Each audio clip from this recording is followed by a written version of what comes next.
This is Eric. I'm continuing the reading of Viktor Frankl's Man's Search for Meaning, specifically Logotherapy on page 99 or page 98 with neurodynamics, starting on page 103. Neurodynamics.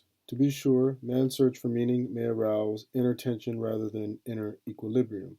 However, precisely such tension is an indispensable prerequisite of mental health. There is nothing in the world, I venture to say, that would so effectively help one to survive, even in the worst conditions, as the knowledge that there is a meaning in one's life. There is much wisdom in the words of Nietzsche. He who has a why to live can bear almost any how. I can see in these words a motto which holds true for any psychotherapy.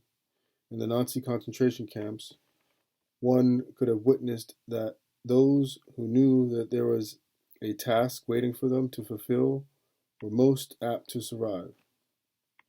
The same conclusion has since been reached by other authors of books on concentration camps, and also by psychiatric investigations into Japanese, North Korean, and North Vietnamese prisoner of war camps.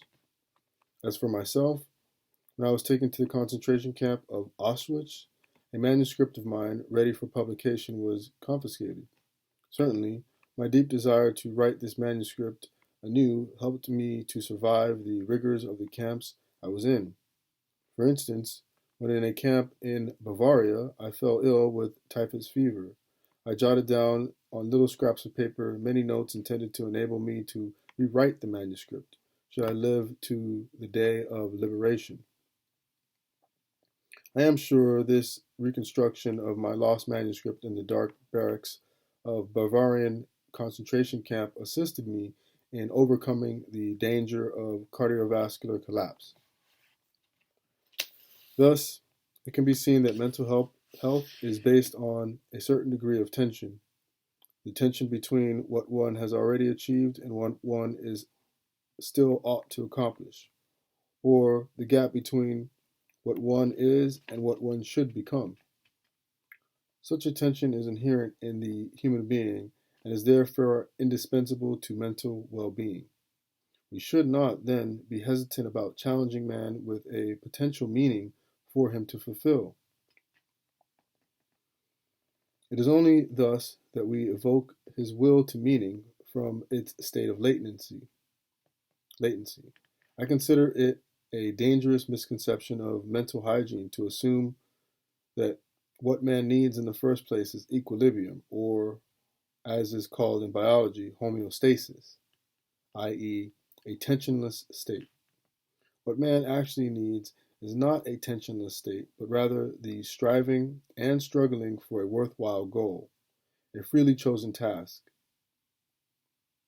What he needs is not the discharge of tension at any cost, but the call of a potential meaning waiting to be fulfilled by him.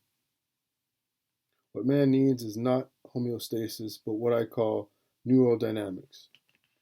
For example, i.e., the existential dynamics in a polar field of tension where one pole is represented by a meaning that is to be fulfilled and the other pole by the man who has to fulfill it. And one should not think that this holds true for normal conditions. In neurotic individuals, it is even more valid. If architects want to strengthen a decrepit arch, they increase the load which is laid upon it, for thereby the parts are joined more firmly together. So if therapists wish to foster their patients' mental health, they should not be afraid to create a sound amount of tension through a reorientation toward the meaning of one's life. Having shown the beneficial impact of meaning orientation, I turn to the detrimental influence of that feeling of which so many patients complain today, namely the feeling of the total and ultimate meaninglessness of their lives. They lack the awareness of a meaning worth living for. They are haunted by the experience of their inner emptiness. a void within themselves, they are caught in that situation which I have called the existential vacuum. The existential vacuum.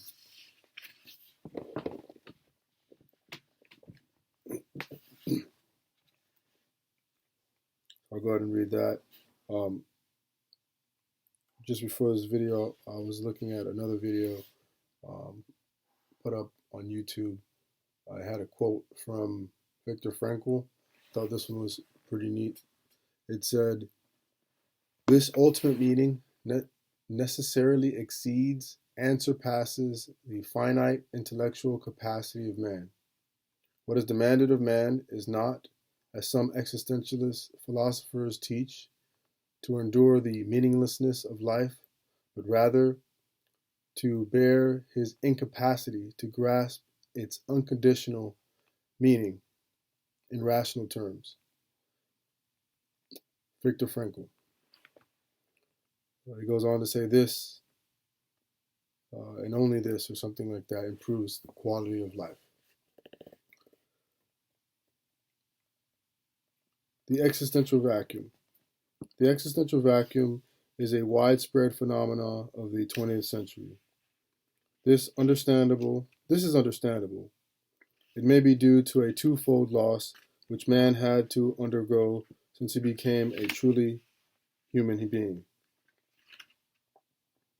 At the beginning of human history, man lost some of the basic animal instincts in which an animal's behavior is embedded, by which it is secured. Such security, like paradise, is closer to man forever. Man has to make choices.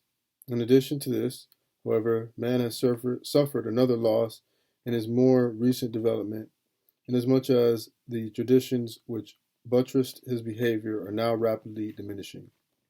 No instinct tells him what he has to do, and no tradition tells him what he ought to do. Sometimes he does not even know what he wishes to do. Instead, he either wishes to do what other people do, conformist, or he does what other people wish him to do, totalitarianism. A statistical survey recently revealed that among my European students, 25% showed a more or less marked degree of existential vacuum. Among my American students, it was not 25, but 60%. The existential vacuum manifests itself mainly in a state of boredom. Now, we can understand Schopenhauer when he said that mankind was apparently doomed to vacillate eternally between two extremes of distress and boredom. In actual fact, boredom is now causing and certainly bringing to psychiatrists more problems to solve than distress. And these problems are growing increasingly crucial, for progressive automation will probably lead to an enormous increase in the leisure hours available to the average worker. The pity of it is that many of these will not know what to do with all their newly acquired free time. Let us consider, for instance, Sunday neurosis. That's pretty fitting because today is Sunday. That kind of depression which afflicts people who become aware of the lack of content in their lives when they rush to the busy week, when the rush to the busy week is over and the void within themselves becomes manifest. Not a few cases of suicide can be traced back to this existential vacuum. Such widespread phenomena as depression, aggression, and addiction are not understandable unless we recognize the existential vacuum underlying them. This is also true of the crisis of pensioners and aging people. Moreover, there are various masks and guises under which the existential vacuum appears. Sometimes the frustrated will to meaning is vicariously compensated for by a will to power, including the most primitive form of the will to power, the will to money. In other cases, the place of frustrated will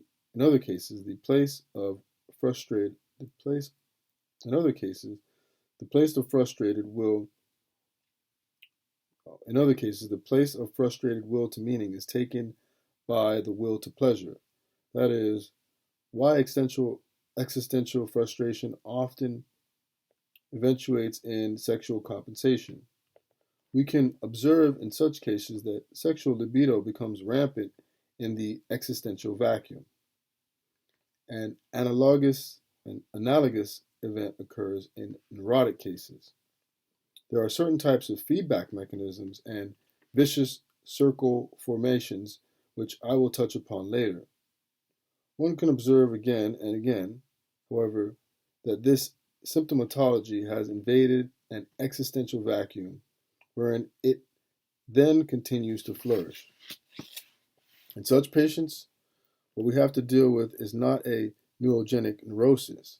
However, we will never succeed in having the patient overcome this condition if we have not supplemented the psychotherapeutic treatment with logotherapy. For by fulfilling the existential vacuum, the patient will be prevented from suffering further relapses. Therefore, logotherapy is indicated not only in neurogenic cases, as pointed out above, but also in psychogenic cases, and sometimes even the somatogenic pseudo-neuroses. Viewed in this light, a statement once made by Magda B. Arnold is justified. Every therapy must in some way, no matter how restricted, also be logotherapy. Let us now consider what we can do if a patient asks what the meaning of his life is. The meaning of life. I doubt whether a doctor can answer this question in general terms, for the meaning of life differs from man to man, from day to day, and from hour to hour. What matters, therefore, is not the meaning of life in general, but rather the specific meaning of a person's life at a given moment. To put the question in general terms would be comparable to the question posed by a chess champion. Tell me, master, what is the best move in the world? There simply is no such thing as the best or even a good move apart from a particular situation in a game and the particular personality of one's opponent. The same holds for human existence. One should not search for an abstract meaning of life. Everyone has his own specific vocation or mission in life to carry out a concrete assignment which demands fulfillment. Therein, he cannot be replaced, nor can his life be repeated. Thus, everyone's task is as unique as his specific opportunity to implement it. As each situation in life represents a challenge to man and represents a problem for him to solve, the question of meaning of life may actually be reversed. Ultimately, man should not ask what the meaning of life is, but rather must recognize that it is he who is asked. In a word, each man is questioned by life, and he can only answer life by answering for his own life. To life, he cannot only respond by being responsible. Thus, logotherapy sees in responsibleness the very essence of human existence. The essence of existence. This emphasis on responsibleness is reflected in the categorical imperative of logotherapy, which is, live as if you were living already for the second time, and as if you had acted in the first time as wrongly as you are about to act now. It seems to me that there is nothing which would stimulate a man's sense of responsibleness more than this maxim, which invites him to imagine first that the present is past, and second, that the past may yet be changed and amended. Such a precept confronts him with life's finiteness as well as the finality of what he makes out of both his life and himself. Logotherapy tries to make the patient fully aware of his own responsibleness. Therefore, it must leave to him the option for what, or to whom he understands himself to be responsible. This is why a logotherapist is the least tempted of all psychotherapists to impose value judgments on his patients, for he will never permit the patient to pass to the doctor the responsibility of judging. It is, therefore, up to the patient to decide whether he should interpret his life task as being responsible to society or to his own conscience. There are people, however, who do not interpret their own lives merely in terms of a task assigned to them, but also in terms of the taskmaster who has assigned it to them. Logotherapy is neither teaching nor preaching. It is as far removed from logical reasoning as it is from moral exhortation. To put it figuratively, the role played by logotherapists is that of an eye specialist rather than that of a painter. A painter tries to convey to us a picture of the world as he sees it. An ophthalmologist tries to enable us to see the world as it really is. The logotherapist's role consists of widening and broadening the visual field of the patient so that the whole spectrum of potential meaning becomes conscious and visible to him. By declaring that man is responsible and must actualize the potential meaning of his life, I wish to stress that the true meaning of life is to be discovered in the world rather than within man or his own psyche, as though it were a closed system. I have termed this constitutive characteristic the transcendence of human existence. It denotes the fact that human always points and is directed to something, to someone or other than oneself, be it a meaning to fulfill or another human being to encounter. The more one forgets himself by giving himself to a cause to serve another person to love, the more human he is, and the more he actualizes himself. What is called self-actualization is not an attainable aim at all, for the simple reason that the more one would strive for it, the more he would miss it. In other words, self-actualization is possible only as a side effect of self-transcendence. Thus far, we have shown that the meaning of life always changes, but that it never ceases to be. According to logotherapy, we can discover this meaning in life in three different ways. 1, by creating a work or doing a deed. 2, by experiencing something or encountering someone. And 3, by the attitude we take toward unavoidable suffering. The first, the way of achievement or accomplishment, is quite obvious. The second and third need further elaboration. The second way of finding meaning in life is by experiencing something, such as goodness, truth, and beauty, by experiencing nature and culture, or, last but not least, by experiencing another human being and his very uniqueness, by loving him. So that's all I'll read, and I'm on page 111, Man's Search for Meaning, reading of Logotherapy, which is section 2. Next part is the meaning of love, and I'll just leave off with that reading again from that quote from Viktor Frankl. This ultimate meaning necessarily exceeds and surpasses the finite intellectual capacities of man. What is demanded of him is not, as some existentialist philosophers teach, to endure the meaningless of life, but rather to have his incapacity to grasp its unconditional meaning in rational terms. Viktor Frankl. That improves the quality of life. Thank you.